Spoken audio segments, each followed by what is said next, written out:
Praise the Lord. जय मसीह की सभी को, मेरे भाइयों मेरे बहनों। आज बहुत खुशी हो रही कि जो आपने हमारे वीडियो को देखा था, जो पवित्र आत्मा के द्वारा एक अद्भुत प्रकाशन को लेकर हम आ रहे हैं, और प्रभु को धन्यवाद। और वो घड़ी पूरी हो गई है यीशु मसीह के नाम से, और आज हम आपके सामने आ रहे हैं इस अच्छे विषय को लेकर, जो प्रभु अद्भुत रीति से हम सबको और आपको आशीषित करेंगे इन वचनों के द्वारा। हालेलुया। तो प्रभु को धन्यवाद देते हैं मेरे प्रियो। आज हम ऐसे विषय पर बात करेंगे जो विषय सभी को पता है, पर बहुत सारे लोग इसको इग्नोर करते हैं या महत्व नहीं देते हैं। मेरे भाइयों और मेरे बहनों, आज का विषय है इंसान कोरोना से भी ज़्यादा भयानक खतरनाक बीमारी को लेकर जी रहा है। जी हाँ, आपने सही सुना।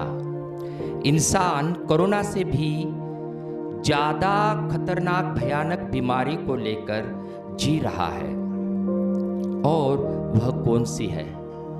आज इस विषय पर हम बात करेंगे। हम प्रभु को धन्यवाद देते हैं। प्रभु परमेश्वर इन अंतिम दिनों में वो नहीं चाहते कि हम किसी का भी नाश हो। प्रभु को धन्यवाद देते हैं। परमेश्वर की इच्छा है कि हम ज्ञानवान बने, बुद्धिमान बने और सतर्क रहे। यही परमेश्वर की इच्छा है। तो प्रभु को धन्यवाद देते हैं कि आज का विषय है इंसान कोरोना से भी ज़्यादा भयानक खतरनाक बीमारी को लेकर जी रहा है।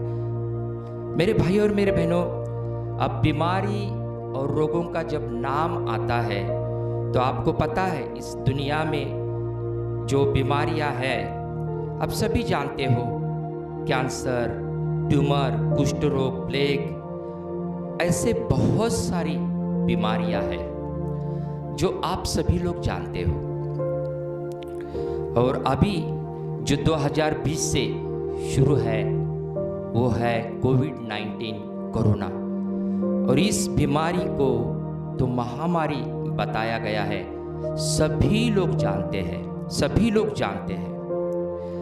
और मेरे भाइयों और मेरे बहनों, अब ये सारी जो बीमारियां हैं वह शरीर को नाश करती है। ये सारी बीमारियां शरीर को नाश करती है।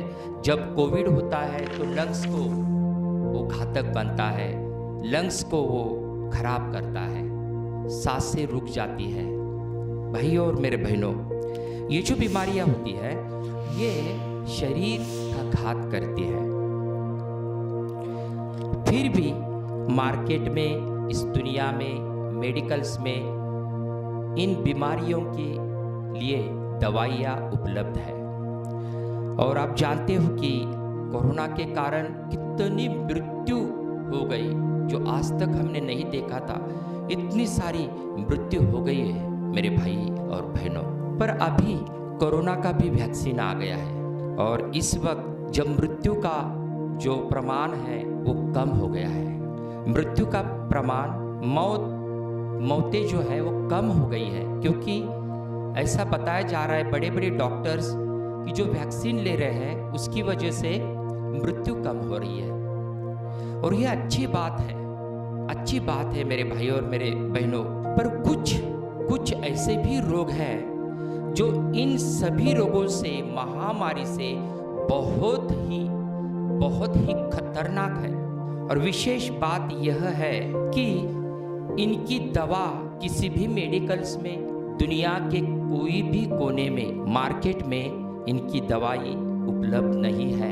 आप सुन रहे हो, इनकी दवाई मार्केट में कहीं पर भी नहीं मिलती है मेरे भाइयों और मेरे बहनों। ऐसे भी कुछ बीमारियां हैं। और यह ऐसी बीमारियां कौन से हैं, ये रोग कौन से हैं? आइए हम इन रोगों को देखते हैं, जो इन रोगों को लोगों ने इग्नोर किया है या महत्व नहीं दिया है, या लोगों को पता नहीं। और ऐसे रोग रोज लेकर इंसान जी रहा है, और जिसकी वैक्सीन बनी नहीं है, जिसके लिए कोई दवाई नहीं है, और वो रोग में अगर इंसान कोई मरता है तो मेरे भाई और मेरे बहनों, वो मौत बहुत खतरनाक मौत होती है। तो आइए, ये कौन सी खतरनाक मौत है, ये कौन से रोग है, आज हम देखेंगे। और आइए आप हमारे साथ, अगर आप बाइबल को लेकर बैठे हैं तो पहला तीमुथियुस 6:4 हम पढ़ेंगे। आइए, हालेलुया। आइए हम पहला तीमुथियुस 6:4 पढ़ेंगे और हम देखेंगे कि ऐसी कौन सी बीमारी जो हमें पता नहीं है। आइए हम पढ़ते हैं पहला तीमुथियुस 6:4। तो वह अभिमानी हो गया और कुछ नहीं जानता, वरन उसे विवाद और शब्दों पर तर्क करने का रोग है। देखिए, रोग है जिससे डाह और झगड़े और निंदा की बातें और बुरे बुरे संदेह और उन मनुष्यों में व्यर्थ रगड़े झगड़े उत्पन्न होते हैं। देखिए मेरे भाई और मेरे बहनों, हमें तो पता है कैंसर रोग है, हमें तो पता है कि कोरोना रोग है, ट्यूमर रोग है, HIV एड्स रोग है। ये कौन सा रोग है जो पौलुस तीमुथियुस को बता रहा है कलीसिया के लिए कि ऐसे रोग भी लगे हैं। और यहाँ पर इस अध्याय में ये बताया गया है कि जो भक्तिहीन, जो भक्ति नहीं करते हैं, जो परमेश्वर की आज्ञाओं पर नहीं चलते, यीशु मसीह की शिक्षाओं को नहीं मानते हैं, ऐसे लोग जो अभिमानी, यहाँ लिखा है अभिमानी हो गया, वह तो अभिमानी हो गया और कुछ नहीं जानता, वरन उसे विवाद और शब्दों पर तर्क करने का रोग है, जिससे उसका परिणाम है डाह और झगड़े और निंदा की बातें और बुरे बुरे संदेह और उन मनुष्यों में व्यर्थ रगड़े झगड़े उत्पन्न होते हैं। यहाँ पर जो अभिमान है उनको रोग बताया गया है, जो विवाद करते हैं, झगड़े करते हैं, उनको रोग बताया गया है। अब बताइए ऐसे रोगों की दवाई कहाँ मिलेगी मेरे भाई और मेरे बहनों। और एक वचन को हम पढ़ते हैं। आइए गलातियों की पत्री 6:19 से 21। देखिए यहाँ पर ऐसा लिखा है, शरीर के काम तो प्रकट है, अर्थात व्यभिचार, गंदे काम, लुचपन, मूर्ति पूजा, टोना, बैर, झगड़ा, ईर्ष्या, क्रोध, विरोध, फूट, विधर्म, डाह, मतवालापन, लीला क्रीड़ा और इनके जैसे और काम है। इनके विषय में मैं तुमसे पहले से कह देता हूँ, जैसा पहले कह भी चुका हूँ, कि ऐसे ऐसे काम करने वाले परमेश्वर के राज्य के वारिस ना होंगे। मेरे भाइयों और मेरे बहनों, आप सुन रहे हो? झगड़े करने वाले, क्रोध करने वाले, ईर्ष्या करने वाले, विरोध करने वाले, लीला क्रीड़ा, ऐसे ऐसे काम करने वाले लोगों को, ऐसे लोग परमेश्वर के राज्य के वारिस नहीं होंगे। यीशु मसीह ने क्या कहा? मैं जा रहा हूँ पिता के घर, आपके लिए घर तैयार करने के लिए। मेरे भाइयों और मेरे बहनों, तो ये वचन है। तो ये ऐसे रोग जो इंसान रोज लेकर जी रहा है, घमंड को, ईर्ष्या को गालियां दे रहा है, रोज ऐसे रोगों को लेकर जा रहा है। और मेरे भाई और मेरे बहनों, ये परमेश्वर के खिलाफ है। आइए हम और एक वचन को देखते हैं। पहला कोरिन्थियों 6:9 में क्या लिखा है, हम देखते हैं। क्या तुम नहीं जानते, क्या तुम नहीं जानते कि अन्यायी लोग परमेश्वर के राज्य के वारिस न होंगे? अन्यायी लोग परमेश्वर के राज्य के वारिस ना होंगे। मेरे भाई और मेरे बहनों, धोखा न खाओ, न वेश्यागामी, न मूर्ति पूजक, न परस्त्रीगामी, न लुच्चे, न पुरुषगामी, न चोर, न लोभी, न पियक्कड़, न गाली देने वाले, न अंधेर करने वाले परमेश्वर के राज्य के वारिस होंगे। मेरे भाई और मेरे बहनों, ऐसे कितने सारे रोगों को आज इंसान लेकर जी रहा है। मेरे भाई और मेरे बहनों, आज हमें सावधान होने की ज़रूरत है। इंसान को लगता है कि ये बाहरी जो बीमारियां है, चलो पेट दर्द हो रहा है, सर दर्द हो रहा है, कोई पेन किलर दवा ले लो और ठीक हो जा। ठीक हो सकते हैं। हार्ट की बीमारी है, हार्ट के ऑपरेशन हो रहा है, नसें चेंज करके लोग जी रहे हैं। कोरोना से भी लोग चंगे हो रहे हैं। पर इन बीमारियों का क्या, कि संसार की बीमारियों से बचकर, चंगे होकर, जीकर, जो ये बीमारी जो अंदर से इंसान को खोखला कर रही है, इसके बारे में कोई भी नहीं सोचता है। और आज हम उसके बारे में बता रहे, जो पवित्र आत्मा अद्भुत प्रकाशन को दे रहा है। और आज यह वचन आपका परिवर्तन करेगा, आपका जीवन को बदलेगा। आज का ये वचन मेरे प्रियो, मेरा विश्वास है, क्योंकि पवित्र आत्मा का काम हो रहा है। परमेश्वर आपको छू रहा है, परमेश्वर आपको छू रहा है, क्योंकि बिना परमेश्वर के, बिना पवित्र आत्मा के आप वचन को नहीं सुन सकते हैं। और परमेश्वर आज आपको बुद्धि दे रहा है, आपके मनों को खोल रहा है परमेश्वर आज आपके। मैं प्रभु को धन्यवाद देता हूँ, स्तुति करता हूँ। अब ऐसे रोगों को हम आत्मिक रोग भी बोल सकते हैं। जो बाहरी रोग हमने देखे, जो शरीर के हैं, कैंसर है, ट्यूमर है, बहुत सारे रोग, जो कोरोना है उसमें भी डेल्टा आ गया, अलग अलग आ रहे हैं। ये बाहरी शरीर को खोखला बना रही है, शरीर को कमजोर बना रही है और शरीर का घात कर रही है। आइए और एक वचन को देखते हैं, मत्ती 15:19। आइए अपने बाइबल को खोलेंगे और मत्ती 15:19 में हम जाएंगे।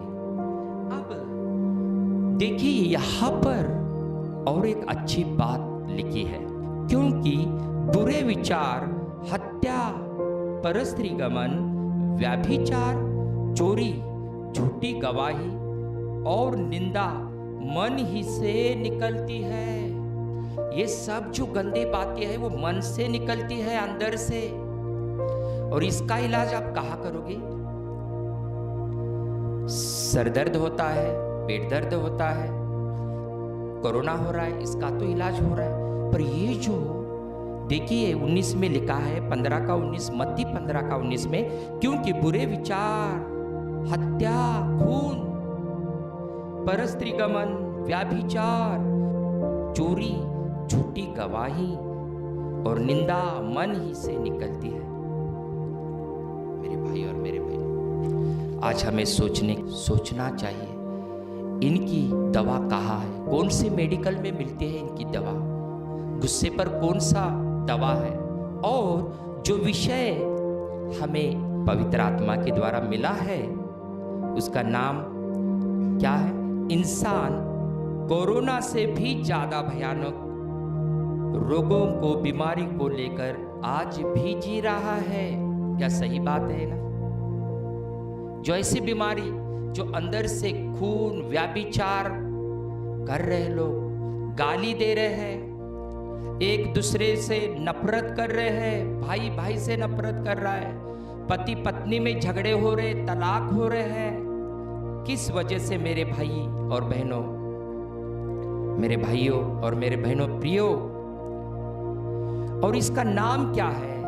और इस बीमारी का नाम है, इस रोगों का नाम है, रोग का नाम है पाप। इस बीमारी का नाम प्रियो पाप है, पाप है। और जो इससे प्यार करता है, जो इसके साथ जीता है, उसे उसका फल भी मिलेगा। जो इसके साथ जीता है उसे उसका फल भी मिलेगा। मेरे भाई, मेरे बहनों, मेरे प्रियो, सावधान रहिए। अगर आप भी किसी पाप में गिरे हो, सावधान रहिए, सावधान रहिए। हर एक का न्याय होने वाला है। और जो कोई पापमय जीवन को आज जी रहा है, उसका फल, शायद आपको लगता है यहाँ पर मुझे कुछ नहीं मिलता है, मैं सब कुछ कर रहा हूँ, किसको पता है। पर मेरे भाई और मेरे बहनों, कोई है जो आपको देख रहा है। वो है परमेश्वर, जिसकी नजर आप पर और मुझ पर है, सारी दुनिया के ऊपर है, जिससे कुछ भी छुप नहीं सकता उससे। और जो इस पाप से प्यार करते हैं, इसका फल है मृत्यु। पर कौन सी मृत्यु? ये मृत्यु है नरक की मृत्यु, सदा सर्वदा सार्वकालिक मृत्यु है मेरे भाइयों और मेरे बहनों। पाप के रोग से अगर कोई मरता है, पाप के रोग से अगर कोई मरता है तो उसे नरक में जाना पड़ता है। नरक की मृत्यु उसे मिलती है, जहां अनंत काल की मृत्यु है। वहां से कोई भी वापस नहीं आ सकता मेरे भाई और मेरे बहनों। इसकी दवा किसी भी मार्केट में उपलब्ध नहीं है मेरे भाइयों और मेरे बहनों। अगर इस विषय में आपको देखना है तो आप लुका 16 आयत निकाल कर वहाँ पर आप पढ़ सकते हैं। आपको पता है, उस धनवान की स्टोरी पता है, जो अय्याशी कर रहा था, पापों में वो जिया, उसने जो भी किया वो परमेश्वर के खिलाफ था, पर वो जीता रहा मेरे भाई और मेरे बहनों। और देखिए, हम पढ़ेंगे उस वचन को जो 16 है, और 16 लुका 16 का 27 में लिखा है। उसने कहा, तो हे पिता, मैं तुझसे विनती करता हूं कि तू उसे मेरे पिता के घर भेज, क्योंकि मेरे 5 भाई हैं। वह उनके सामने इन बातों की गवाही दे, ऐसा ना हो कि वे भी इस पीड़ा की जगह में आए। यहाँ पर उसका शीर्षक है धनी मनुष्य और निर्धन लाजर। और ऐसा लिखा है बाइबल में, वो धनी मनुष्य जो है, वो धनी मनुष्य वो अधोलोक में जो नरक का एक भाग है, वहां पर पीड़ा भोग रहा है, पीड़ा में है। और वो कहता है कि मेरे घर पर जाकर जो मेरे भाई है, परिवार के लोग हैं, उनको बताइए कि वो इस जगह पर ना आए। यस, ऐसे काम करने वाले, गलत काम करने वाले, व्यभिचार करने वाले, गंदे काम करने वाले, झूठ बोलने वाले, लोगों में झगड़े लगाने वाले, शराब पीने वाले, ऐसे लोगों को परमेश्वर का राज्य नहीं मिलेगा मेरे भाई और मेरे बहनों। इसलिए सतर्क रहिए। प्रभु आपको आशीषित करे। अगर आप इस वचन को सुन रहे हैं, सुनते सुनते अगर आपके मन में पवित्र आत्मा डाल रहा है कि पश्चाताप करो, पवित्र आत्मा हमें सिखाता है पश्चाताप करने के लिए, वो हमें प्रभु से मिलाता है। तो पश्चाताप कीजिए मेरे भाई और मेरे बहनों। और आइए, अब ये जो बीमारियां हैं, आप जान रहे हो इस बीमारी का अंत क्या है? नरक की मृत्यु। अभी अपने लुका 16 में पढ़ा, नरक की मृत्यु है, जहां से वापस कोई नहीं आएगा। और आइए और कुछ वचनों को हम देखते हैं। रोमियो 6 का 23, रोमियो 6 का 23 हम पढ़ेंगे। और आइए इसमें क्या लिखा है हम देखेंगे। अपने पवित्र शास्त्र बाइबल को खोलिए, रोमियो, हालेलुया, धन्यवाद प्रभु यीशु मसीह को, थैंक यू जीसस। आइए रोमियो 6 का 23 हम पढ़ेंगे और देखिए यहाँ पर क्या लिखा है। प्रभु को धन्यवाद हो, स्तुति हो, क्योंकि पाप की मजदूरी तो मृत्यु है, परंतु परमेश्वर का वरदान हमारे प्रभु मसीह यीशु में अनंत जीवन है। पाप की मजदूरी तो मृत्यु है, वचन कहता है, बाइबल में लिखा है, पाप की मजदूरी तो मृत्यु है। इसलिए मेरे भाइयों, इसलिए मेरे बहनों, ये पाप का गुण धर्म है, ये पाप में गिना जाता है। गलत काम करना, व्यभिचार करना, ये पाप है मेरे भाई और मेरे बहनों। और ये भी एक आत्मिक रोग है, इसलिए हमने इसको बोला कि पाप एक रोग है। और इस रोगों के बारे में कोई इलाज नहीं करना चाहता है। देखिए कितना महत्वपूर्ण ये विषय है, इसलिए पवित्र आत्मा को धन्यवाद देते हैं, वह अद्भुत प्रकाशन को हमें दे रहे हैं। और मैं विश्वास करता हूँ आप देखने वाले, इसी समय आपकी लाइफ चेंज होने वाली है यीशु मसीह की सामर्थ्य नाम में। यीशु मसीह की सामर्थ्य नाम में वो आत्मा आपसे बात कर रहा है। वो आत्मा आपसे बात कर रहा है मेरे भाई और मेरे बहनों, वो आत्मा आपसे बात कर रहा है मेरे भाइयों और मेरे बहनों। ये वचन कह रहा है और वचन में लिखा है कि आकाश और पृथ्वी टल जाएंगे पर मेरे वचन कभी नष्ट नहीं होंगे, वो पूरे होकर ही रहेंगे, वो पूरे ही होंगे। प्रेज लॉर्ड, जय मसीह की। इसका अगला जो पार्ट है वो आने वाले वीडियो में हम देखेंगे। God bless you, God bless you.